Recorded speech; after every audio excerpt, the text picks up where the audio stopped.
दोस्तों नमस्कार। अब आप लोग 10th से इंटर में चले गए और इंटर में जाने का मतलब होता है इंटरफेयर, मतलब हस्तक्षेप। अब आप लोग को हस्तक्षेप, किसी भी विषय को हस्तक्षेप करके पढ़ना होगा। हर एक पॉइंट की जानकारी लेनी होगी। एक एक बिंदु पर आपको ध्यान देना होगा कि कहाँ से क्या हो रहा है, नहीं हो रहा है। तो हम आपको 11th क्लास के गणित में जो आपका सेट है, समुच्चय है, उसके बारे में आपको पूरी तरह से और बहुत अच्छी ढंग से मैं समझाने का कोशिश कर रहा हूँ। और आप समझने का पूरी तरह से ध्यान दीजिए, एकांत में जाके आप वीडियो को देखिए और पूरी तरह से समझिए। मैं आशा करता हूं कि आप लोग बहुत अच्छी तरह से समझ जाएंगे और बहुत अच्छी ढंग से हर गणित के फार्मूला को समझकर आप बनाएंगे। तो हम सबसे पहले आपको परिचय देते हैं सेट के बारे में, और सेट्स क्या है, थ्योरी क्या है, इसके बारे में आपको पूरी तरह से पूरे कॉन्सेप्ट के साथ जानकारी दे रहा हूं। तो आप लोग ज्यादा समय न लेते हुए चलिए विषय की ओर और इसका पूरा परिचय जानते हैं। सेट्स समुच्चय है क्या? समुच्चय सेट्स, समुच्चय का इंग्लिश शब्द होता है सेट्स। इसके परिचय और पहचान के बारे में जानेंगे। तो सबसे पहले समुच्चय के बारे में जाने। समुच्चय का मतलब क्या होता है? समुच्चय का मतलब होता है किसी चीज का समूह या ग्रुप। किसी चीज का समूह या ग्रुप होता है। ज्यामिति का कॉन्सेप्ट दिया किसने? यूक्लिड ने। ज्यामिति का कॉन्सेप्ट किसने दिया? यूक्लिड ने। ये आप भी जानते हैं क्योंकि आपने 10वां वर्ग का पहला चैप्टर पढ़ा है। क्या चीज? यूक्लिड विभाजन पर में। उसमें बताया गया है कि ज्यामिति का कॉन्सेप्ट किसने दिया है? यूक्लिड ने। यानी ज्यामिति के आपका जो पितामह हो गए वो कौन कहलाया? ज्यामिति के पितामह कौन कहलाया? यूक्लिड। उसी तरह से यहाँ सेट थ्योरी का जो सेट थ्योरी है उसका कॉन्सेप्ट किसने दिया? उसका कॉन्सेप्ट दिया जॉर्ज काउंटर ने। किसने दिया? जॉर्ज काउंटर ने। और इस सेट थ्योरी के पितामह को क्या कहा जाता है? जॉर्ज काउंटर कहा जाता है। क्या कहा जाता है? George counter. ये जो है जर्मन के गणितज्ञ हैं। इनका जन्म कहाँ हुआ था? जर्मन में हुआ था। और ये जर्मनी के गणितज्ञ हैं। और ये आप लोग के साथ 1845 से 1918 तक का समय दिए हैं। ये पॉइंट याद कर लीजिएगा। इसीलिए बोल रहे हैं कि आप लोग हर एक विषय पर ध्यान देना है और हर एक पॉइंट, हर एक ट्रिक को देखना है। यहाँ आप लोग को पूरा ट्रिक देखना है। समुच्चय के बारे में, समुच्चय क्या है? समुच्चय है समूह या ग्रुप। ज्यामिति के कॉन्सेप्ट किसने दिया? यूक्लाइड ने दिया। यानी यूक्लाइड क्या कहलाया? ज्यामिति का पितामह कहलाया। सेट थ्योरी का पितामह कौन कहलाया? George counter. जॉर्ज काउंटर कहाँ का रहने वाला है? जर्मन का रहने वाला। वो क्या चीज है? वो गणितज्ञ है। क्या है? गणितज्ञ है। उसका जीवनी 1845 से 1918 तक के हुआ। इसको स्क्रीनशॉट ले लीजिए और आगे चले। अब यहाँ देखिए, समुच्चय किसे कहते हैं? अवयवों या वस्तुओं के सुपरिभाषित संग्रह को समुच्चय कहते हैं। अवयवों या वस्तुओं के सुपरिभाषित संग्रह को समुच्चय कहते हैं। मतलब इकट्ठा करना, किसी भी चीज को इकट्ठा करना, संग्रह करना समुच्चय कहलाता है। सुपरिभाषित को अंग्रेजी में वेल डिफाइंड कहते हैं, अर्थात जो व्यक्तियों के अनुसार न बदले। अब आपको हम बताते हैं, इसके पहले आपने एक शब्द सुना होगा, सुस्वागत। सुस्वागत का मतलब होता है अच्छा से अच्छा ढंग से स्वागत करना, अच्छा से अच्छा ढंग से खातिरदारी करना। समझ गए ना? तो उसी तरह से यहां दिया हुआ सुपरिभाषित। आप लोग कहिएगा कि सुपरिभाषित क्या चीज है? तो सुपरिभाषित का मतलब हुआ ऐसा परिभाषा जिसे कोई ना बदल सके। ये नहीं कि 10 आदमी है तो 10 तरह के परिभाषा दे, नहीं। सबका अर्थ एक ही आए, वो एक ही ट्रिक में सबका जवाब हो, दूसरा ट्रिक ना अपनाए। समझ गए ना? तो अच्छी से अच्छी तरह से परिभाषित करना। और जो क्या लिखा हुआ है, अर्थात जो व्यक्ति के अनुसार न बदले, है ना, उसको इसे सुपरिभाषित कहते हैं ना। तो आप इसमें समझ होंगे समुच्चय किसे कहते हैं। तो अवयवों या वस्तुओं के सुपरिभाषित संग्रह को समुच्चय कहते हैं। और सुपरिभाषित क्या चीज है? सुपरिभाषित वह परिभाषा है जो व्यक्ति के अनुसार न बदले। इसका मतलब होता है वेल डिफाइंड, है ना।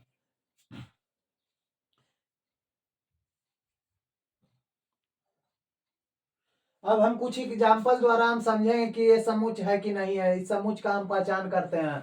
अगर हाँ रहेगा तो हाँ बोलेंगे और ना रहेगा तो ना। अब हम पहचान करते हैं कि 20 से कम विषम संख्या, तो 20 से कम विषम संख्या, सम संख्या और विषम संख्या आप लोग जानते हैं ना किसको कहते हैं, सम और विषम। तो सम जो 2 से पूरा पूरा कट जाए और 5 सॉरी जो 3 जो 2 से पूरा पूरा ना कटे वो विषम संख्या होता है, और 2 से पूरा पूरा कट जाए वो सम संख्या होता है।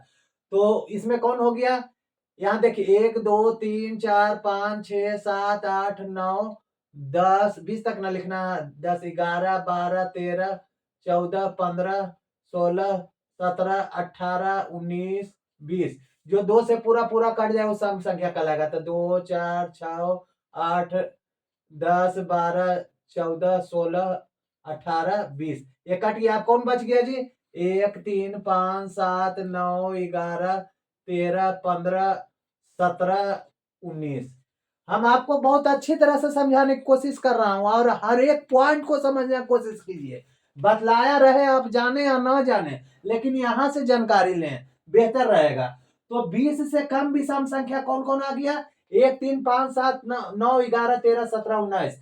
अब ये देखिए, हमने तो बता दिया कि 20 से कम विषम संख्या 1 3 5 7 9 11 13 17 19 होगा। क्या आप विषम संख्या निकालिएगा तो दूसरा हो जाएगा? हाँ, क्या कोई राकेश नाम के लड़का निकालेगा तो तीसरा हो जाएगा, सुरेश नाम के लड़का निकालेगा तो दूसरा हो जाएगा, राहुल नाम के लड़का निकालेगा तो दूसरा हो जाएगा? नहीं। धरती पर का कोई भी व्यक्ति अगर 20 से कम भी सम संख्या निकालेगा तो ये उत्तर आएगा। तो ये जो है समुच्चय का पहचान हुआ, ये समुच्चय है। ये क्या है, समुच्चय है। अब देखिए 5 सबसे अच्छा खिलाड़ी, समझिएगा, बहुत ही बढ़िया थी, जानकारी लेने का चीज है, और जानकारी लीजिएगा नहीं तब तक उपाय नहीं है। 5 सबसे अच्छा खिलाड़ी, हमारे अनुसार सबसे 5 अच्छा खिलाड़ी हो गया, धोनी हो गया, रोहित शर्मा हो गया, सचिन तेंदुलकर हो गया, सचिन हो गया, सहवाग हो गया, राहुल हो गया, है ना। हम पुराने आदमी हैं इसलिए पुराने खिलाड़ी को ही अच्छा ले लेंगे। अब आपके अनुसार कौन हो जाएगा, सुमन गिल हो जाएगा, विराट हो जाएगा, विराट हो जाएगा, और कौन हो जाएगा जी, सुमन हो गया, विराट हो गया, और अभी में कौन कौन खिलाड़ी चल रहा है, सुमन हो गया, विराट हो गया, और किसी को भी ले लीजिए, जैसे सुमन, विराट कोहली हो गया, और श्रेयस अय्यर, श्रेयस अय्यर हो गया, है ना, श्रेयस अय्यर हो गया, और इसी में से 2 खिलाड़ी और चुन लीजिए, सचिन हो गया, सहवाग हो गया, है ना। हमने ये बोला और आपने ये बोला, है ना।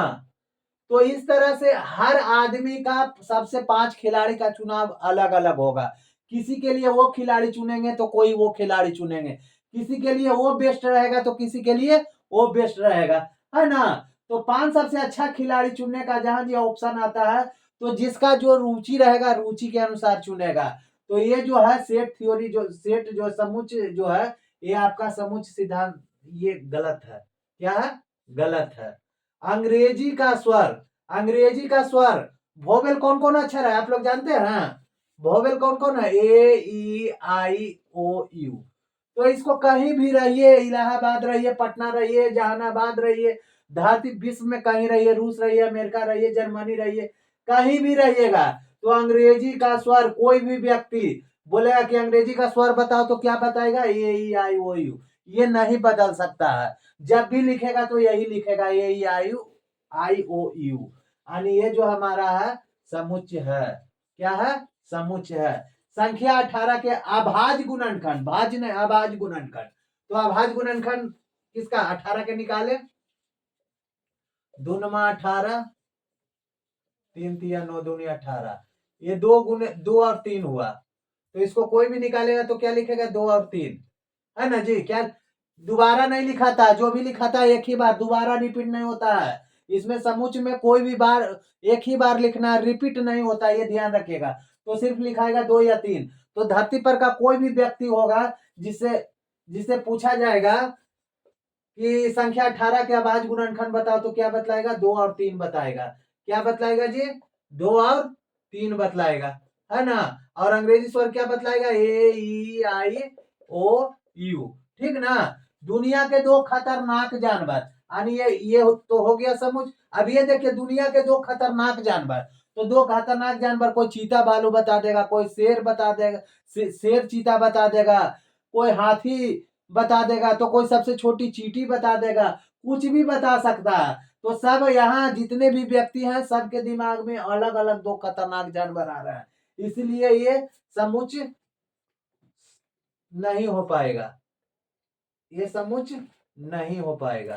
समीकरण एक्स स्क्वायर बराबर 16 का हल, तो इसको कर लीजिए, कोई बड़ी बात है। एक्स बराबर रूट 16 आएगा।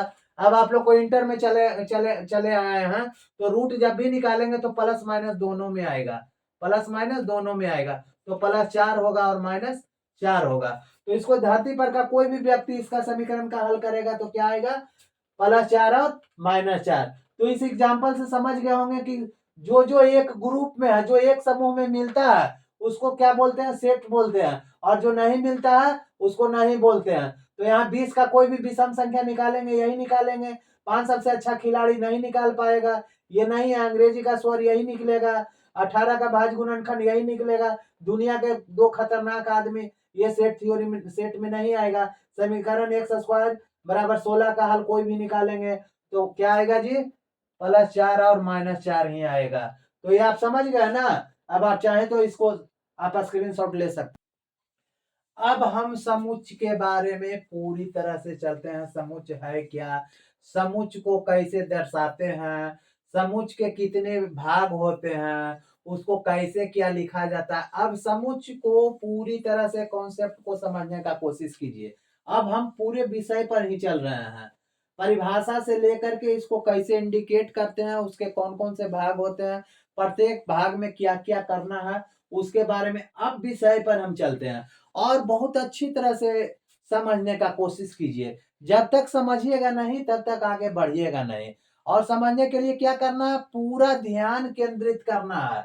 ये नहीं कि हम पढ़ रहे हैं यहाँ और ध्यान है कहीं और, तो क्या होगा कि हमको ध्यान है क्या कि चलो दोस्त के यार शाम को कहीं घूरना है, तो हम क्या यहाँ पढ़ेंगे? यहाँ तो ध्यान है दोस्त के साथ हम घूर रहे हैं, नहीं।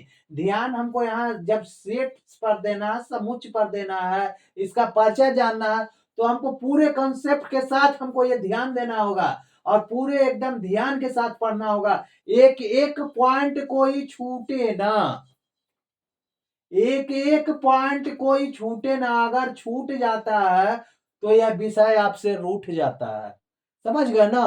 तो इसीलिए एक एक पॉइंट को जोड़ना बहुत है जरूरी, क्योंकि समझने के लिए हमको आपके पास है क्या चीज? मजबूरी।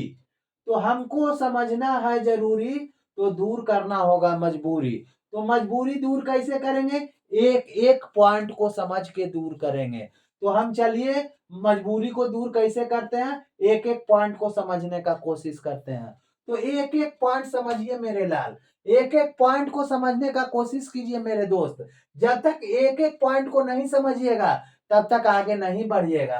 तो यहाँ अब आइए विषय पर कि अवयवों का या पदों का, यहां देखिए अवयवों का या पदों का सुपरिभाषित संग्रह, सुपरिभाषित संग्रह ही क्या कहलाता है? समुच्च कहलाता है ना। क्या कहलाता है? समुच्च कहलाता है। अवयवों का या पदों का सुपरिभाषित संग्रह ही क्या कहलाता है? समुच्च कहलाता है। अब आप बोलिएगा कि सर जी ये तो जान गए परिभाषा कि अवयवों का या पदों के सुपरिभाषित संग्रह ही समुच्च कहलाता है। अब समुच्च को हम लिखेंगे कैसे? समुच्च में क्या चीज प्रदर्शित करना पड़ता है, नहीं करना पड़ता, आप बताइए ना सर जी। तो हम बताते हैं बच्चों कैसे होता है। देखिए समुच्च के सबसे, समुच्च को क्या चीज से इंडिकेट करते हैं? बड़ी अक्षर को। समुच्च को जब हम लिखेंगे तो बड़ी एबीसीडी के अक्षर से लिखेंगे, और उसके अवयव को जहां लिखना होगा तो छोटे अक्षर से, एबीसीडी के छोटे अक्षर से लिखेंगे। और पद जहां लिखना होगा तो 1 2 3 4 5 6 ये क्या चीज अंक में लिखेंगे, क्या लिखेंगे अंक में या छोटी अल्फाबेट में, छोटी अल्फाबेट में लिखेंगे, है ना, याद रखिएगा ये छोटी अल्फाबेट में या अंक में लिखेंगे। समुच्चय में अवयवों अथवा पदों को किस चीज में लिखना है, छोटी एबीसीडी या अंक में, है ना, या कह सकते हैं किस चीज में, वास्तविक संख्या में, है ना। ठेठ हिंदी में कहा जाए तो अंग्रेजी के छोटे अल्फाबेट में या क्या चीज में, वास्तविक संख्या में लिख सकते हैं। बहुत एकदम आपको बता दिए, वास्तविक संख्या का ज्ञान आप लोग को हो ही गया होगा 10th में। अब आप यहाँ चलिए, ये भी जान गए समुच्चय में अवयवों अथवा पदों को छोटी अल्फाबेट से प्रदर्शित किया जाता है और समुच्चय को बड़ी अल्फाबेट से प्रदर्शित किया जाता है। अब इसके बारे में जाने, समुच्चय क्या है जो तो जान चुके, इसके कितने भेद होते हैं या क्या है इसके बारे में चलिए अब जानते हैं। यहाँ देखिए, इसके ऊपर हम बता चुके अब आपको कि समुच्चय किसे कहते हैं, है ना। अब समुच्चय का निरूपण कितने तरह से लिखा जाता है, समुच्चय कितने तरह के होते हैं ये देखना। तो समुच्चय जो है रिप्रेजेंटेशन ऑफ सेट्स कितने प्रकार के हैं, 2 तरह के हैं। एक रोस्टर फॉर्म में आता है, रोस्टर का रूप आता है जिसको सारणीबद्ध रूप कहते हैं। रोस्टर फॉर्म का हिंदी क्या होता है, सारणीबद्ध रूप। और दूसरा होता है जो समुच्चय निर्माण रूप होता है, क्या है, समुच्चय निर्माण रूप, रोस्टर फॉर्म टेबलर, है ना। रोस्टर फॉर्म का मतलब क्या होता है, सारणीबद्ध रूप। इसको मतलब रोस्टर फॉर्म कह सकते हैं या सारणीबद्ध रूप कह सकते हैं। और दूसरा जो हो गया समुच्चय निर्माण रूप हो गया। तो आप समझ गए समुच्चय का निरूपण 2 भागों में बांटा गया है, पहला सारणीबद्ध रूप और दूसरा समुच्चय निर्माण रूप, जिसको रोस्टर फॉर्म भी कहते हैं और सारणीबद्ध रूप भी कहते हैं। और दूसरा भाग जो हो गया समुच्चय निर्माण रूप हो गया। चलिए अब आगे चलते हैं।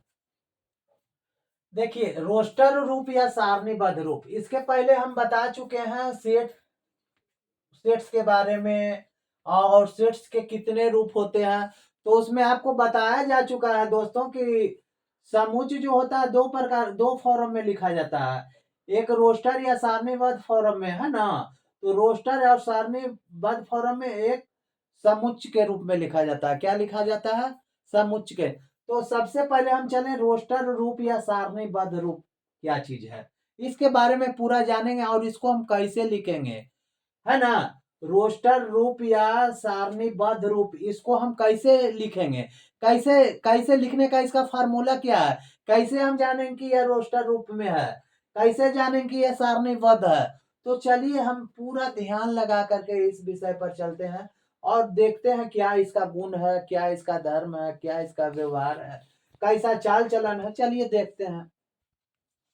तो कहा जाता है कि रोस्टर रूप को हमेशा सारणीबद्ध करके लिखा जाता है। रोस्टर रूप को हमेशा सारणी मतलब सुसज्जित ढंग से लिखा जाता है। इसमें क्या होता है, एक मंझोली कोष्ठ होता है, क्या होता है, एक मंझोली कोष्ठ होता है और हर अक्षर या अंक के बाद कौमा देना होता है।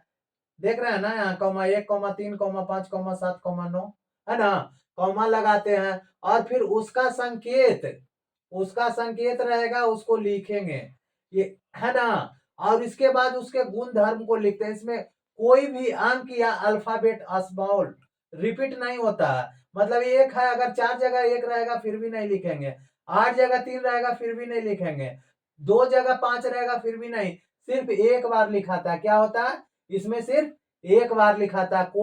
इसमें कोई भी अंक या अल्फाबेट रिपीट नहीं होता। जैसे हम देखते हैं 1 से 10 तक के प्राकृतिक विषम संख्या लिखना है तो इसका समुच्चय को बड़ी अक्षर से लिखेंगे, समुच्चय को क्या लिख दिए, बड़ी अक्षर से लिख दिए। उसके बाद विषम प्राकृतिक संख्या, यहाँ देखिए पहले प्राकृतिक संख्या लिख लेते हैं, 1 2 3 4 5 6 7 8 9 10। विषम प्राकृतिक संख्या में सम नहीं रहता है, तो सम किससे कटेगा, जो 2 से कट जाएगा। तो इसमें 2 कट गया, 2 4 6 8 10, बाकी जो बच गया 1 3 5 7 9, ये क्या है, विषम है। तो इसको ये रोस्टर फॉर्म में हुआ, ये कौन सा फॉर्म में हुआ, रोस्टर फॉर्म में हुआ, ये सारणीबद्ध इसको कहते हैं। चलिए ये सारणीबद्ध हो गया। अब आपको हम बताएंगे समुच्चय निर्माण रूप में लिखने के लिए, क्या चीज बताएंगे, समुच्चय निर्माण रूप में कैसे लिखा था। समुच्चय का 2 फॉर्म था ना दोस्तों, पहला फॉर्म क्या था, रोस्टर रूप या सारणीबद्ध रूप, और दूसरा फॉर्म क्या था? दूसरा फॉर्म के बारे में हम आपको अब बताएंगे। समुच्च निर्माण रूप, दूसरा फॉर्म क्या है? समुच्च निर्माण रूप। तो रोस्टर सारणीबद्ध रूप और समुच्च निर्माण रूप दोनों के बारे में आपको विस्तार पूर्वक हम बता रहे हैं। रोस्टर फॉर्म के बारे में पूरा बता दिए, अब सारणीबद्ध फॉर्म में भी बता दिए, समुच्च निर्माण रूप में अब चलिए देखिए। उसमें हम आपको पीछे बता चुके हैं क्या चीज। रोस्टर रूप लिखने के लिए, समुच्च निर्माण रूप में लिखने के लिए आएगा तो क्या करेंगे कि इसमें जो अवयव या पद रहेंगे उसको संकेत के अनुसार बड़ी अल्फाबेट में लिखा जाता है। और पहले बता चुके हैं कि 1 से 10 तक के विषम संख्या को रोस्टर फॉर्म क्या होता है? ए 1 3 5 7 9। और जब इसको समुच्च निर्माण के रूप में लिखेंगे तो एक्स लिखेंगे और एक्स कोई संकेत लेकर उसके गुण धर्म को लिख देते हैं। तो ए बराबर हो गया। ये जो लिखना है 1 3 5 7 9, ये क्या चीज? रोस्टर फॉर्म में है। और जब इसको समुच्च निर्माण विधि में लिखेंगे तो क्या है? 10 से छोटी विषम संख्या है। तो एक्स क्या है? 10 से छोटी विषम संख्या। ये जो हो गया आपको क्या हो गया? समुच्च निर्माण रूप हो गया। ये क्या हो गया? समुच्च निर्माण रूप हो गया, है ना। और ये जो हो गया आपको रोस्टर रूप हो गया। क्या हो गया? रोस्टर फॉर्म हो गया। याद कर लीजिएगा, ठीक ना। रोस्टर फॉर्म में जब लिखेंगे तो इसमें अंक या पद रहेगा। क्या रहेगा? अंक या पद रहेगा। और जब हम इसको लिखेंगे समुच्च निर्माण रूप में तो इसके गुण धर्म को लिखना होगा। इसके क्या लिखना होगा? गुण और धर्म को लिखेंगे। तो इस तरह से हम समुच्च निर्माण रूप को लिखते हैं। रोस्टर फॉर्म में इस तरह से लिखेंगे और समुच्च निर्माण रूप को इस तरह से लिखेंगे। हर चीज को, एक एक बिंदु को, एक एक पॉइंट को आपको समझना जरूरी होगा। समझ गए ना। एक भी ट्रिक, एक भी फार्मूला आपसे ना छूटना चाहिए। एक एक चीज की जानकारी लेना बहुत जरूरी है। समझ गए ना। जब तक जानकारी नहीं रहेगा, जानकारी का अभाव रहेगा, आप एक डेग भी आगे नहीं चल सकते हैं। मान लिया जाए कि कोई घर बना रहा है और ईंट लगा रहा है और 10 ईंट देगा, 5 ईंट नहीं देगा, 10 ईंट देगा, 5 ईंट नहीं देगा, क्या उसका घर खड़ा हो जाएगा? नहीं खड़ा हो पाएगा। वो क्या होगा? आगे चलकर ऊपर जाकर दीवार गिर जाएगा। उसी तरह से इसमें जो गणित जो आप पढ़ रहे हैं उसमें एक एक पॉइंट को आपको समझना होगा। अगर एक पॉइंट को भी आप स्किप करते हैं, छोड़ देते हैं, तो आपका गणित नहीं बनेगा। समझ गए ना। तो आपको एक एक पॉइंट को तर्क के साथ समझना है। एक एक पॉइंट, एक एक बिंदु पर ध्यान केंद्रित करना है और एक एक बात को दिमाग में हटाना है कि कैसे हम दिमाग में हटाएं कि हमको बने। अब आप पहले मैट्रिक में थे, अब इंटर में आ गए हैं। और इंटर मीन्स होता है प्रवेश करना। आप प्रवेश कर चुके हैं, व्यस्क हो चुके हैं। आप आपके पास अब दिमाग हो चुका है। और दिमाग जब हो चुका है तो हर एक पॉइंट को समझने का कोशिश कीजिए। जब तक हर एक पॉइंट आप नहीं समझेंगे तब नहीं बनेगा आपसे। यहाँ समझिए, आपका परिचय करवा रहे हैं समुच्च से तो कोई पॉइंट ना छूटे। अब यहाँ हम देखिए रोस्टर रूप में लिखने के लिए सिखा रहे हैं। फिर से रोस्टर रूप, कुछ उदाहरण दे रहे हैं जिसमें आपको रोस्टर रूप में लिखना है। तो इसमें ए बराबर अभाज्य गुणनखंड निकालना है। तो 18 के अभाज्य गुणनखंड निकाल लीजिए। अभाज्य गुणनखंड निकालने आता है ना। गुणनखंड निकालिए, 2 9 दूनी 18। ठीक, यही ना है जी। तो इसको क्या लिखेंगे? 2 3 3। हो गया ना? हो गया ना जी? नहीं, ये गलत है। क्या है? ये गलत है। कैसे गलत है? इसमें बताया जाता है, कुछ देर पहले आप बताए हैं कि इसमें एक अंक को 2 बार रिपीट नहीं किया जाता। क्या किया जाता है? एक अंक को 2 बार रिपीट नहीं किया जाता। तो हमने क्या किया? कहाँ 2 बार रिपीट किया? तो आपने सर 2 बार रिपीट किया है। यहाँ लिखे हैं 2 3 3। यहाँ 3 जो है 2 बार लिखा हुआ है। क्या लिखा हुआ? 3 जो है 2 बार लिखा हुआ है, जो गलत है। और इसका सही उत्तर क्या आएगा? 2 3 आएगा। जो क्या आएगा? 2 3। और अभाज्य संख्या किसको कहते हैं? जो एक और अपने आप से कटे। तो 2 भी अपने आप से कट रहा है और 3 भी कट रहा है। अब बोलिएगा कि एक काहे नहीं लिखे सर? तो आपको ये जानकारी होना चाहिए। और 10th क्लास में आपको हम भाज्य संख्या में बता चुके हैं, भाज्य और अभाज्य संख्या में, कि एक ऐसी संख्या है जो न कि भाज्य है और न ही अभाज्य है। एक न भाज्य है न अभाज्य है, इसीलिए एक नहीं लिखा जाता, ठीक ना। तो अब आपको समझ में आ गया होगा कि 18 के अभाज्य संख्या का गुणनखंड बराबर क्या लिख देंगे, ये आपका रोस्टर रूप हो गया। क्या हो गया, रोस्टर रूप हो गया। लॉयल यहाँ बी लिखेंगे, क्या लिखेंगे, बी लिख के यहाँ मंझोली कोष दे देंगे। और लॉयल में कौन कौन अंक है जी, एल है, ओ है, बाई है, ए है, फिर एल है। तो दोहरा के एल नहीं लिखेंगे, एक ही बार लिखेंगे। क्या लिखेंगे, एक ही बार लिखेंगे। 20 तक के विषम प्राकृतिक संख्या, तो यहाँ लिख देंगे सी बराबर, कोष्ट में लिखेंगे विषम प्राकृतिक संख्या। दो से भाग लगेगा उसको नहीं लिखेंगे, तो क्या लिखेंगे, 1 लिखेंगे, 3 लिखेंगे, 5 लिखेंगे, 7 लिखेंगे, 9 लिखेंगे, 11 लिखेंगे, 13 लिखेंगे, 15 लिखेंगे, 17 लिखेंगे, 19 लिखेंगे। और मंझोली कोष्ट देना है, छोटी कोष्ट में नहीं लिखना है, हमेशा मंझोली कोष्ट देंगे, है ना। क्या देंगे, मंझोली कोष्ट देंगे। नहीं समझ में आता तो मंझोली कोष्ट ये हो गया, ठीक ना। अब बोलिए कि विषम संख्या ऐसे कैसे आ गया, ऐसे भी नहीं लिखने आता, तो सीधे 1 से 20 तक के लिख दीजिए। 1 2 3 4 5 6 7 8 9 10 11 12 13 14 15 16 17 18 19 20। अब जो 2 से कटता है उसको काट दीजिए। 2 4 6 8 10 12 14 16 18 20। अब जो बच गया वो आपका विषम संख्या हो गया। तो 1 3 5 7 9 11 13 15 17 19, ये जो क्या हो गया, ये आपका 20 तक के विषम संख्या हो गया सर। इसको इस तरह से रोस्टर रूप में लिखते हैं। अंग्रेजी वर्ण के स्वर तो लिख देंगे डी बराबर, अंग्रेजी वर्ण के स्वर कौन कौन है, ए ई आई ओ यू, ठीक ना। ये हमेशा छोटी रूप में ही लिखाएगा, छोटी लेटर में, स्मॉल लेटर में, इसको कभी भी बड़ी अक्षर में लिखने की कोशिश नहीं कीजिएगा। त्रिकोणमिति है, त्रिकोणमिति में देखिए क्या क्या चीज आता है, ई लिख देंगे यहाँ, ए बी सी डी, यहाँ कुछ भी लिख सकते हैं, यहाँ A B C D E लिख रहे हैं, यहाँ आप चाहिएगा तो ए भी लिख सकते हैं, यहाँ एफ भी लिख सकते हैं, जी भी लिख सकते हैं, एन भी लिख सकते हैं, एल भी लिख सकते हैं, पी भी लिख सकते हैं, लेकिन बड़ी लेटर में लिखिएगा, बड़ी अक्षर में लिखिएगा, हमेशा क्या लिखिएगा, बड़ी अक्षर में लिखिएगा। हम इसलिए यहाँ ए बी सी डी लिख रहे हैं क्योंकि पहला का ए से इंडिकेट किए, दूसरा को बी को, तीसरा को सी को, डी, चौथा के डी के, पांचवा के ई के, इस तरह से हम बना रहे हैं, इसलिए आपको इस तरह से लिखे हैं। आप कुछ भी यानी कुछ भी लिख सकते हैं, कोई प्रॉब्लम नहीं है, ठीक ना। अब इसमें अंक को दोहराना नहीं है, सबको एक के बार लिखना है। तो टी, टी यहाँ लिख लेंगे, क्या मंझोली कोष्ट दे देंगे, है ना। टी लिख देंगे, आर लिख देंगे, आई लिख देंगे, जी लिख देंगे, ओ लिख देंगे, एन लिख देंगे, ओ है जी तो ओ नहीं लिखेंगे, एम है एम लिख देंगे, ई है नहीं तो ई लिख देंगे, टी है तो काट देंगे, आर है आर भी है तो काट देंगे, बाई है तो बाई लिख देंगे। मंझोली क्वेश्चन बंद कर दिए, ये आपका बन गया ई बराबर TRIGON ME बाई, है ना।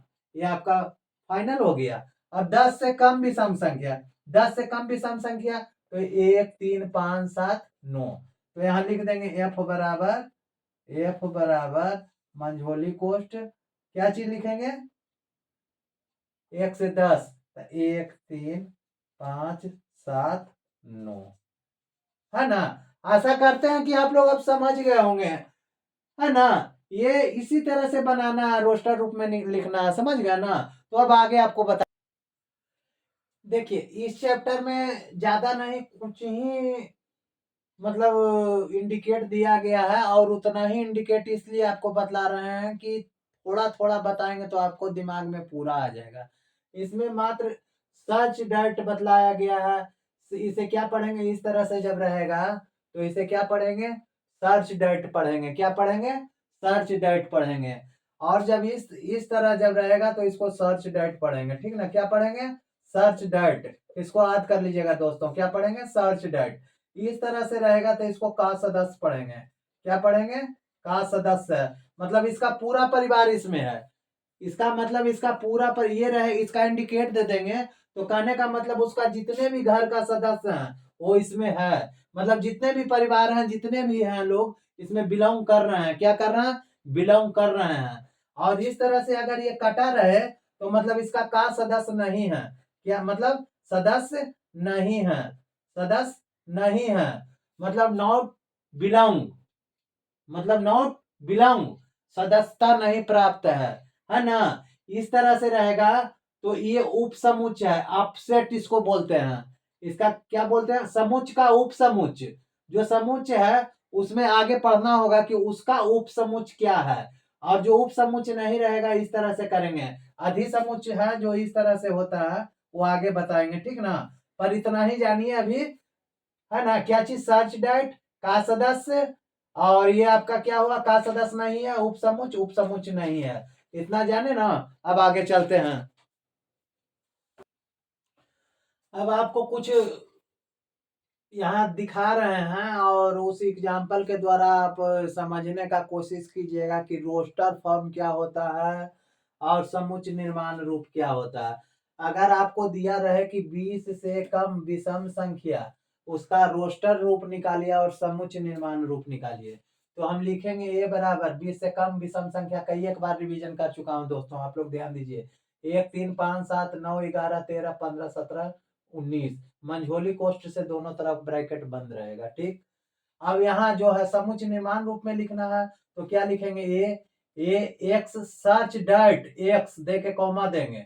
एक्स सर्च डाइट सभी में पड़ेगा। समुच्च निर्माण रूप जब आपको लिखना रहेगा तो एक्स सर्च डाइट टोटल में आपको देना है, उसके बाद कॉमा देना है। एक्स सर्च डाइट एक्स देके कौमा हर एक समुच्च निर्माण रूप में लिखने के पहले आपको करना है। ये बार बार हम इसलिए आपको बतला रहे हैं कि ताकि आपको मिस्टेक ना हो।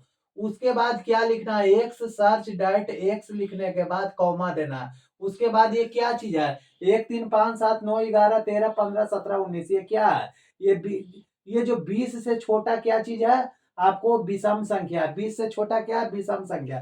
तो लिख देना है यहाँ कि 20 से कम विषम संख्या है। और इसको क्या कर देना है? कोष्ट में बंद कर देना। मंझोली कोष्ट में क्या कर देना है? बंद कर देना है ना। अब यहाँ देखिए, यहाँ दिया हुआ है कि ए ई आई ओ यू के समुच्च को रोस्टर रूप में लिखना है और समुच्च निर्माण के। तो यहाँ तो ए ई आई ओ यू लिखा हुआ है, बस इसको ब्रैकेट में डाल दिए। ये आपको हो गया क्या चीज? रोस्टर रूप में हो गया। और समुच्च निर्माण के रूप में बी लिख के एक्स एक्स डैश आपको बताया था ना, x search diet x search diet x comma x search diet x comma क्या है जी? ये ए आई ओ यू क्या है? अंग्रेजी वर्ण के स्वर है। क्या है? अंग्रेजी वर्ण के स्वर है। तो यहाँ लिख देंगे अंग्रेजी वर्ण के स्वर है। उसके बाद यहाँ क्या करेंगे? ब्रैकेट बंद कर देंगे, है ना। अब यहाँ लिखा हुआ 1 4 9 16, ये आपको समझ में नहीं आएगा कि आखिर ये क्या चीज है 1 4 9 16। तो इसको हम एक चीज करते हैं, एक को एक से गुना करेंगे यानी एक स्क्वायर बराबर क्या हो जाएगा? एक हो जाएगा। 2 गुने 2 यानी 2 स्क्वायर बराबर क्या हो जाएगा? 4 हो जाएगा। 3 गुने 3 यानी 3 स्क्वायर इक्वल टू क्या हो जाएगा? 9 हो जाएगा, है ना। और 4 गुने 4 यानी 4 स्क्वायर इक्वल टू क्या हो जाएगा? 4 चौका 16, यही ना है जी। 1 4 9 और 16 इसका रोस्टर रूप में ये लिखा गया। रोस्टर रूप क्या हुआ? ए बराबर 1 4 9 16। अब इसको क्या लिखना है? समुच्च निर्माण रूप में लिखना है। क्या लिखना है? समुच्च निर्माण रूप में।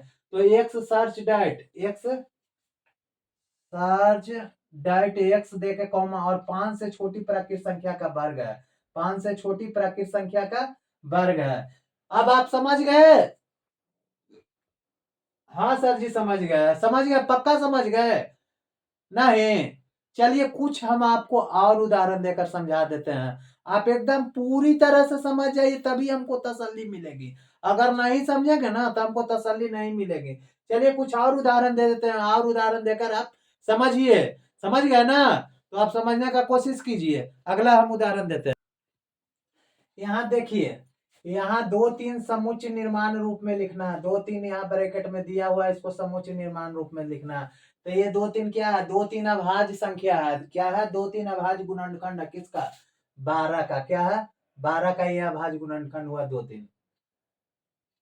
अब आप यहाँ देखिए, इस तरह से लिख दीजिएगा सर डेट के।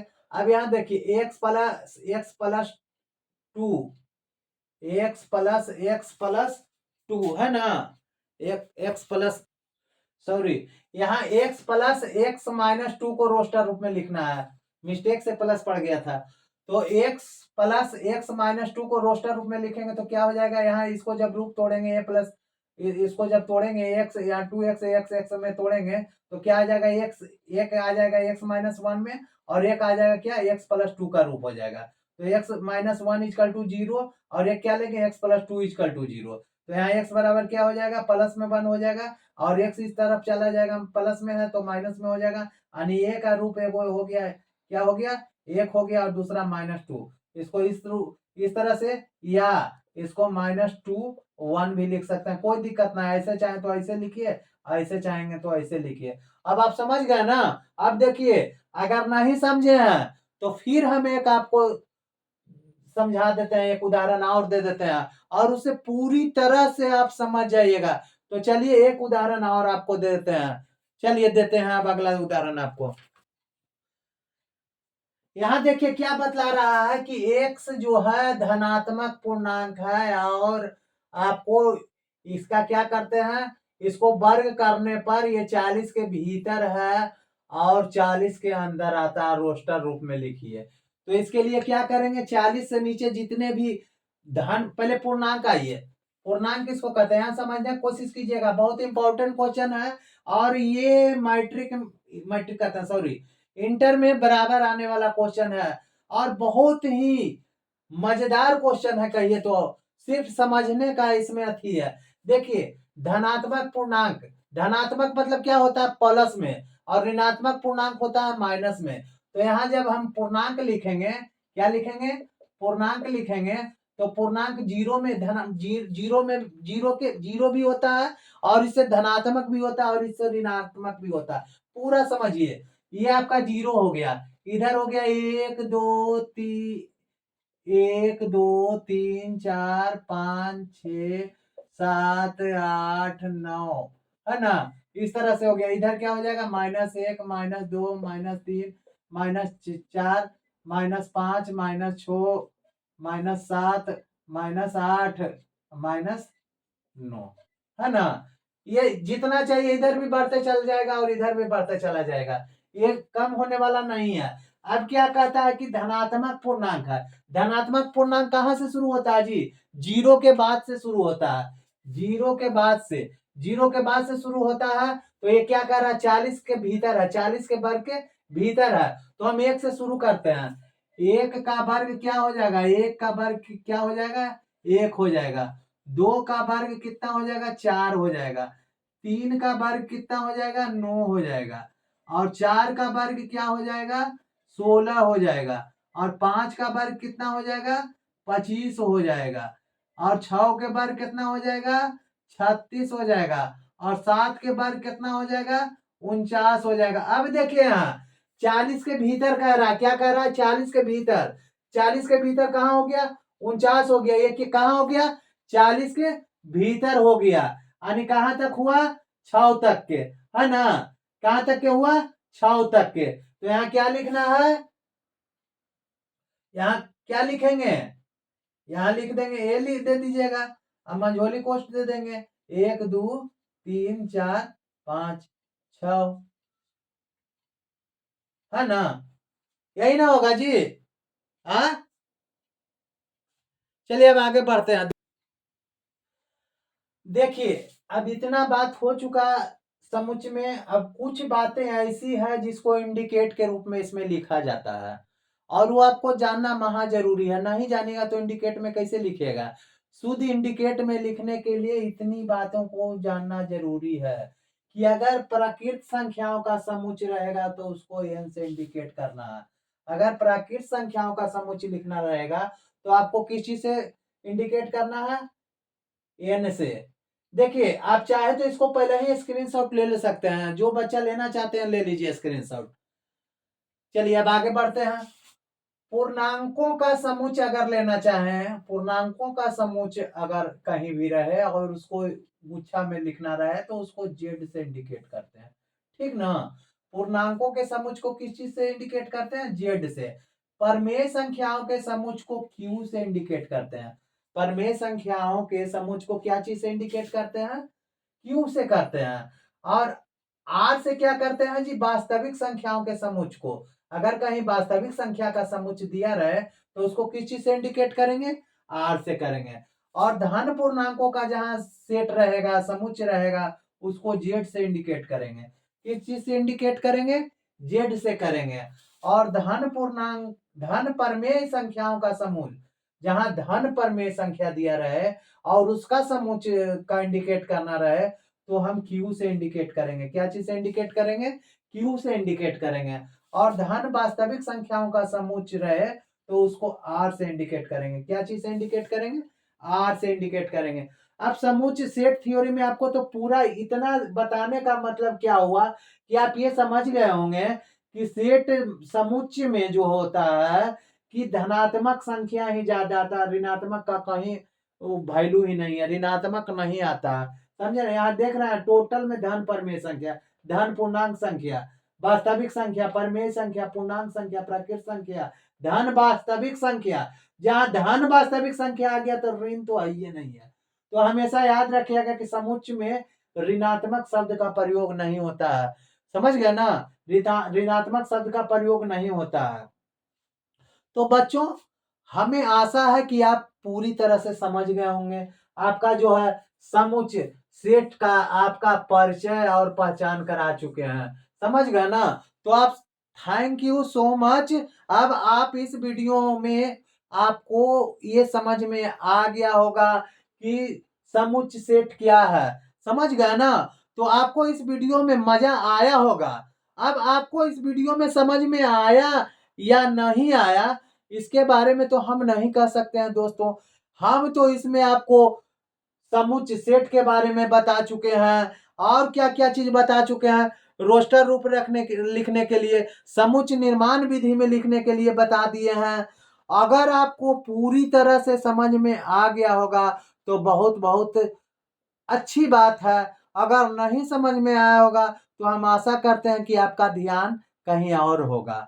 अगर ना ठीक है। अगर आपको नहीं जौन सा समझ में जौन सा शब्द नहीं आया होगा उसका आप कमेंट करें, हम उसका रिप्लाई जरूर देंगे। और एक बार में नहीं समझ में आया तो इस वीडियो को आप एक बार नहीं 2 बार देखिए, 2 बार नहीं 3 बार देखिए, 3 बार नहीं 4 बार देखिए। हमेशा एकांत में देखने का कोशिश कीजिए, आपको समझ में आ जाएगा दोस्तों। और बहुत अच्छी तरह से समझ में आ जाएगा। और जब आपको समझ में आ जाए तो इसको जितना ज्यादा से ज्यादा दोस्त हो उसको इस लिंक को शेयर करें और उनको बताइए कि आप भी सब्सक्राइब कीजिए। सब्सक्राइब करने से क्या होगा कि हम कहीं खो नहीं जाएंगे। आज देखिए, आपको हम एक बात बतलाते हैं। आज हम आपको एक बात बतलाते हैं कि जहां ये टूटा फूटा बोर्ड है वहां पढ़ने में आपको मजा आ रहा है या नहीं आ रहा है, या आपको डिजिटल बोर्ड में पढ़ने में मजा आ रहा है। आप डिजिटल बोर्ड की ओर ना जाएं, समझने पर जाएं कि हाँ, हमको अगर टूटा फूटा बोर्ड में ही आप हमको समझ में आ रहा है तो हम यही पढ़ने का कोशिश करें और इसी वीडियो को लाइक शेयर सब्सक्राइब करें। अगर आपको नहीं आता है तो जहां आपको पढ़ने में अच्छा लगता है वहां पढ़ें। बट एक सजेशन मैं जरूर दूंगा कि आप पूरी तरह से किसी भी चीज को समझने का कोशिश कीजिए। समझ गए ना? तो इसी के साथ हम ज्यादा क्या बोले, जय हिंद जय भारत।